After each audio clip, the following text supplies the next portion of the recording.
2014 census പ്രകാരം 1,40,00,000 മാത്രമാണ് ജൂതന്മാരുള്ളത്. അതേ സമയത്ത് ലോക ജനസംഖ്യയിൽ രണ്ടാമത് നിൽക്കുന്നവരാണ് മുസ്ലിങ്ങളായ നമ്മൾ. ഇന്ത്യയിൽ മാത്രം 17 കോടി മുസ്ലിമീങ്ങളുണ്ട്. എന്നിട്ട് ഈ മുസ്ലിം സമുദായത്തെ ഫലസ്തീനിലും സിറിയയിലും ലിബിയയിലും യമനിലും ടുണീഷ്യയിലും ഈജിപ്തിലുമെല്ലാം അരുംകൊല ചെയ്ത് ചവിട്ടി തേച്ച് നീക്കി വെച്ചിട്ട് ഒരു ശക്തിക്കും അതിനെതിരെ ഇടപെടാൻ കഴിയുന്നില്ല. എവിടെ എത്തിയിരിക്കുന്നു നമ്മൾ? നബി സല്ലല്ലാഹു അലൈഹി വസല്ലം തങ്ങളുടെ പ്രവചനം പുലർന്നിരിക്കുകയാണ്. 17 കോടി മുസ്ലിങ്ങൾ ഇന്ത്യയിൽ മാത്രമുണ്ട്. കേവലം 1,40,00,000 മാത്രമുള്ള ജൂത പരിസകൾ. ഞാൻ ഇന്നലെ ഓർമ്മപ്പെടുത്തിയതുപോലെ ഈ സമുദായത്തിന്റെ മക്കളെ എവിടെയും വേട്ടയാടിക്കൊണ്ടിരിക്കുകയാണ്, ഇല്ലായ്മ ചെയ്തുകൊണ്ടിരിക്കുകയാണ്. ഇസ്ലാം തീവ്രവാദമാണെന്ന് പറയാൻ അമേരിക്കയുണ്ട്, ബ്രിട്ടനുണ്ട്, ഫ്രാൻസുണ്ട്, ജർമ്മനിയുണ്ട്. ലോകത്തെ രാജ്യങ്ങളെല്ലാം ഐക്യകക്ഷി രൂപീകരിച്ചിട്ട് ഇസ്ലാമിക തീവ്രവാദത്തിനെതിരെ പ്രചരണം നടത്തുമ്പോൾ അങ്ങനെ ഒരു തീവ്രവാദമില്ല എന്ന് വെട്ടിത്തുറന്ന് പറയാൻ പോലും ശക്തിയുള്ള ഭരണാധികാരികളില്ല. അവിടല്ലേ നമ്മൾ ജീവിക്കുന്നത്? ഇടോ, ഇസ്ലാം എന്ന് പറഞ്ഞാൽ അതല്ല.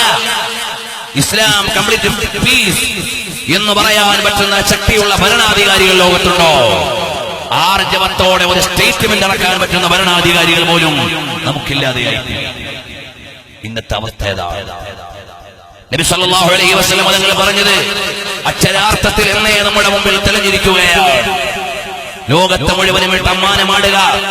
ഏറ്റവും വലിയ പാരഡോക്സ് ഈ ലോകത്ത് നിലനിൽക്കുന്നത് എന്താണെന്നറിയുമോ? വിരോധാഭാസം. മറ്റൊന്നുമല്ല, ഏറ്റവും കൂടുതൽ പീഡനം അനുഭവിക്കുന്നത് ഈ സമുദായം, അതേസമയം തന്നെ ഏറ്റവും വലിയ കുറ്റവാളികളും നമ്മൾ. ഇതുപോലെ ഒരു വൈരുദ്ധ്യം ലോകത്ത് വേറുണ്ടോ? ഇതുപോലെ ഒരു വൈരുദ്ധ്യം ലോകത്ത് വേറുണ്ടോ? ലോക രാജ്യങ്ങളിൽ ഏറ്റവും കൂടുതൽ കൊല്ലപ്പെടുന്ന മതക്കാരേത്? മുസ്ലിങ്ങളാണ്. എന്നാ കുറ്റം മുഴുവൻ ആർക്കാണ്? ജയ്ഷെ മുഹമ്മദ്, ബോക്കോ ഹറം, അങ്ങനെ ഇങ്ങനെ എന്നൊക്കെ പറഞ്ഞ് കുറെ പേര്. എവിടെ പൊട്ടിയാലും പിന്നിപ്പുറത്തൊരു ജിഹാദി സംഘടനയുടെ പേര്, ഒരു ജിഹാദി സംഘടനയുടെ പേര്. സാക്ഷാൽ ജൂതന്മാർ ഇസ്ലാമിന്റെ പേരിൽ ഉണ്ടാക്കുന്ന ഒരുപാട് തെറ്റിദ്ധാരണകളാണിത്. ഉസാമ ബിൻ ലാദൻ എന്ന ഒരു ഉമ്മാക്കിയെ മുമ്പിൽ വെച്ചിട്ട് ഒരുപാട് രാജ്യങ്ങളെ വേട്ടയാടി. ആളെവിടെ? അത് തോറാ ബോറാ ഗുഹയെന്ന് പിടിച്ച് അറബിക്കടലിൽ കൊണ്ടുപോയി താഴ്ത്തി. ലോകത്താർക്കൊന്ന് കാണണ്ടായിരുന്നു? ഒന്ന് കാണാൻ കൊടുത്തുകൂടായിരുന്നോ? ലോക കോടതിയിൽ ഒന്ന് വിചാരണ ചെയ്തുകൂടായിരുന്നോ? യഥാർത്ഥത്തിൽ അങ്ങനെ ഒരു വ്യക്തി ഉണ്ടോ ഇല്ലേ എന്ന് തന്നെ സംശയിക്കേണ്ടിയിരിക്കുന്നു. മുസ്ലിം സമുദായത്തെ വേട്ടയാടാൻ ഒരുപാട് കാലം യൂറോപ്പ് വെച്ചിരുന്ന ഒരു പണമെന്ന് മാത്രമല്ലാതെ വേറെ എന്താണ് നമുക്ക് പറയാനുള്ളത്? ഇനി അങ്ങനെ ഒരാൾ ഉണ്ടായാൽ ഇസ്ലാമിക പ്രത്യയശാസ്ത്രങ്ങൾ അയാളോട് യോജിക്കുന്നില്ല, ഇസ്ലാമിക വ്യവസ്ഥ അയാളോട് യോജിക്കുന്നില്ല. ഇസ്ലാം സമാധാനത്തിന്റെ മതമാണ്. അതാ പാഠശാലയിലുള്ള കുരുന്നുകളെ വെടിവെച്ചു കൊന്ന് കളയാൻ പറയുന്ന ഒരു ഇസ്ലാം ലോകത്തെ മുത്തനിബിതങ്ങളെ പറഞ്ഞിട്ടില്ല. പർദ്ദയണിഞ്ഞുകൊണ്ട് നാട്ടിൽ മുഴുവനും ഫിത്നയുണ്ടാക്കാൻ ഇറങ്ങിത്തിരിക്കാൻ ആരോടും പറഞ്ഞിട്ടില്ല. ആരാധനാലയങ്ങളിൽ സ്ഫോടനം നടത്താൻ ഇസ്ലാം പറഞ്ഞിട്ടില്ല. വ്യവസ്ഥാപിതമായ ഗവൺമെന്റുള്ള രാജ്യങ്ങളിൽ അസ്ഥിരപ്പെടുത്താൻ ഇസ്ലാം പറഞ്ഞിട്ടില്ല. മുല്ലപ്പൂ വിപ്ലവം എന്ന പേരിൽ ടുണീഷ്യയിൽ നിന്ന് തുടങ്ങിയിട്ട് ലോക രാഷ്ട്രീയത്തിന്റെ താളം മുഴുവനും ഇല്ലാതെയാക്കിയ ആരുടെയോ പടപ്പുകളുടെ പേരിൽ ഈ സമുദായം വേട്ടയാടപ്പെടുകയാണ്.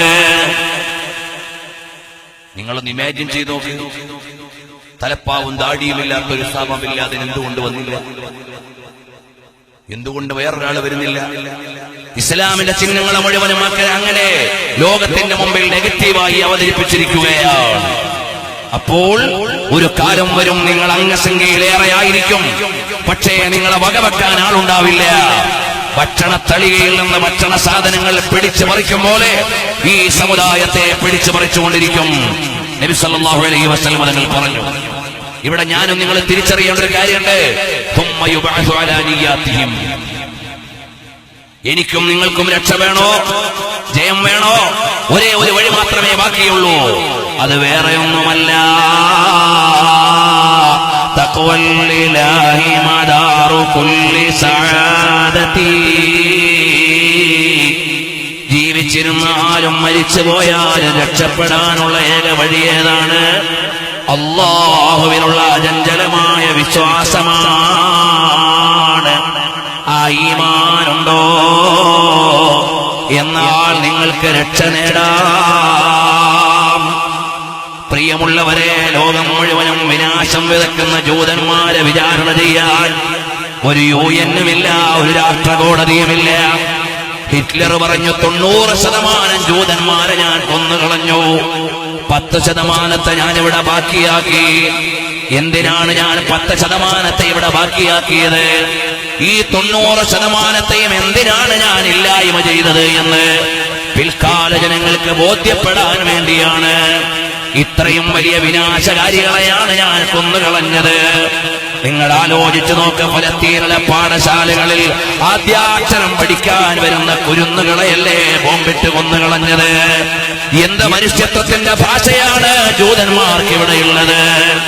അതുപോലെ അതാ വീടിന്റെ അകത്തളങ്ങളിൽ കഴിയുന്ന പാവങ്ങളായ തരുണീമണികളെയല്ലേ പീഡനത്തിന്റെയും മർദ്ദനത്തിന്റെയും സ്ഫോടനത്തിന്റെയും ഇരകളാക്കി മാറ്റിയത്?